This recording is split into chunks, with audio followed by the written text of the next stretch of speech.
The Milky Way is a tremendous structure in space containing billions of stars and trillions of planets.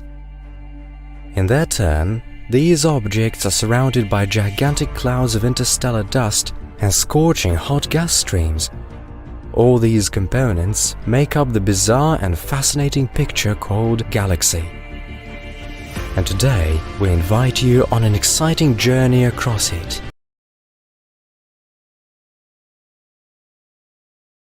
Most of this region is below average elevation and has a comparatively flat terrain, but lighter hills can be seen in some places. In the past, these may have been islands in the middle of a hydrocarbon sea. To the west of Shangri-La is the bright Adiri upland area, clearly visible against dark regions around it. The area extends for up to 2,500 kilometers and is a veritable network of numerous drainage canals and caves clearly visible in the photographs. These are thought to have been formed by abundant flows of liquid hydrocarbons. To the west of Adiri is the vast dark lowland area of Belait, and to the east, near the border with Shangri-La, is the Huygens landing site, so far the only vehicle that got to touch down on the surface of an object in the outer solar system. The descent probe was part of a science program called Cassini-Huygens. Together with the Cassini automatic probe, it left Earth in 1997 to spend 7 years in interplanetary space. The spacecraft entered the orbit of Saturn only in 2004, and in early 2005, Huygens reached Titan and plunged into its atmosphere towards new discoveries. Cassini, on the other hand, remained in orbit around the gas giant to carry out its part of the research program, as well as to continue serving as a transponder for the lander. The probe spent just under 2.5 hours in the atmosphere, gradually dropping speed using a sophisticated parachute system. Eventually, by the time it touched down on the surface, its speed was 4.4 meters per second. The probe successfully withstood a momentary 15-fold overload and soon went on to collect information. Huygens was equipped with a vast array of scientific instruments, most of which were designed to study different aspects of the satellite's atmosphere. The probe used them to measure the strength and direction of air currents, as well as the electrical conductivity, temperature and composition of the atmosphere. The probe also took photographs and made audio recordings, and on landing, it examined the composition and properties of the ground.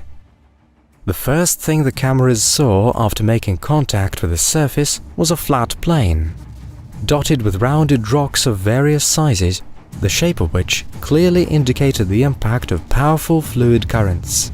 A special drill was also used to sample the surface, penetrating 15 centimeters into the ground, while multiple sensors measured its density, texture and composition. It turned out that a thin layer of small rounded pebbles lay on a relatively soft but dense substrate, similar in consistency to wet sand or dense snow. Also, methane gas was released during the drilling process. The ground at the Huygens landing site is believed to have been like sea sand, saturated with liquid hydrocarbons. In total, the probe transmitted around 500 megabytes of information to Earth, including 350 photographs.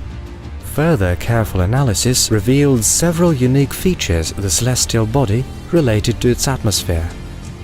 For example, it turned out that at an altitude of about 80 kilometers there is a layer of almost complete calm, as if separating Titan's atmosphere into two parts.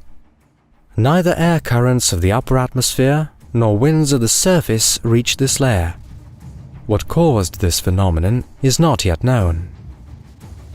Another feature is that Titan has two ionospheres. The first of these is located at an altitude of about 1,200 kilometers. It is a layer of heightened electrical conductivity with a large concentration of ionized particles. This layer is known to be formed by stellar wind streams and cosmic radiation. The second ionosphere lies much lower, at an altitude of about 60 kilometers, and the reason for its formation is still debatable. Moving northwest from the Adiri area, we reach Titan's largest hydrocarbon reservoir, the Kraken Mare. Its total area reaches 400,000 square kilometers, which is slightly smaller than the Black Sea. Due to the high viscosity of the liquid hydrocarbon mixture, it has not yet been possible to measure the exact depth of the reservoir. It is only known that in most of the area, it is over 200 meters. Another large natural basin, the Ligeia Mare, is located slightly to the north, near Titan's pole. Its diameter reaches 500 kilometers, and its area is about 100,000 square kilometers, which is about 3 times larger than Lake Baikal. The seas are connected to each other by the narrow and long Treves Fretum, 173 kilometers long. Also in the subpolar region, there are many smaller lakes and lagoons filled with liquid methane. In 2014, analysis of earlier images beamed back by Cassini revealed a large bright object on the surface of the Ligeia Mare. On comparing photographs taken at different times, it was established that within a few months the mysterious object had grown to 260 kilometers in diameter, to disappear almost instantly without a trace.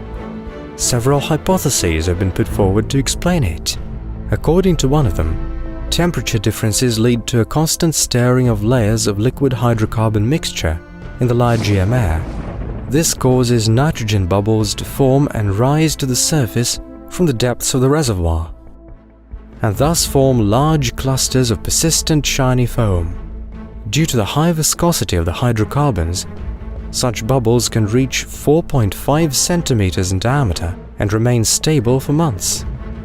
From space, these structures resemble large islands because they reflect infrared radiation well. Such bubbles would have been a significant hindrance to the operation of a submersible probe, which was scheduled to be launched to Titan back in 2010. However, the mission was postponed indefinitely for various reasons. A higher priority was given to the Dragonfly program, which NASA is working on now. The vehicle is currently in the design phase and has just recently passed key tests of its blades. The launch from Earth is scheduled for 2027. As conceived by its creators, Dragonfly will be an octocopter, an aircraft with 4 twin propellers. This design will allow it to stay in the air even if it loses several blades, unlike its predecessor, the Ingenuity Mars helicopter. A radioisotope thermogenerator, powerful enough to enable the vehicle to climb to a height of 4 kilometers and travel at a speed of about 36 kilometers per hour, will be used as the power source. The scientific capabilities of the probe are also impressive. It will be equipped with a versatile camera capable of producing both panoramic photographs of the surrounding terrain and macro images of the ground. At the same time, the mass spectrometer will make it possible to determine the chemical composition of atmospheric samples and the internal structure of rocks. Perhaps Dragonfly's data will help us clarify an important question. Do we at least have a chance of encountering primitive life? The possibility of life on Titan remains hotly debated. On the one hand, the extremely low surface temperature, the presence of extremely toxic hydrocyanic acid in the atmosphere, and the absence of liquid water would likely rule out the presence of biological life as we know it. Titan's atmosphere, on the other hand, exhibits an incredible diversity of organic compounds. Nitrogenous bases and amino acids, which are the building blocks of proteins, RNA and DNA, could be naturally synthesized on its surface. It is also known that liquid methane can serve as a solvent and potentially play the role of water in biochemical reactions. In addition, experiments show that under certain conditions, a mixture of liquid hydrocarbons with phosphine forms an environment similar to the primordial soup of the early Earth. This means there's a chance of encountering downright exotic forms of life on the surface of the satellite. Titan is a unique world, fascinating and mysterious. Winds and rainfalls are common on its surface, which is crossed by rivers so similar to those on the Earth, but so different at the same time. For all we know, there is much more to the universe than we can imagine, and it's not everywhere that life looks the way we know it. Could this phenomenon that we've been painstakingly trying to detect on trillions of planets around us actually be pretty much in our backyard?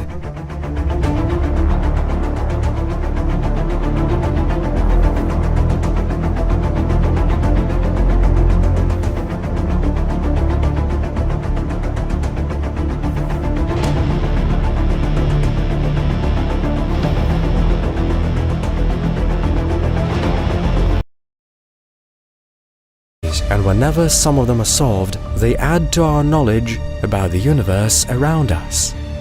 Are we to solve all its mysteries someday? Time will show.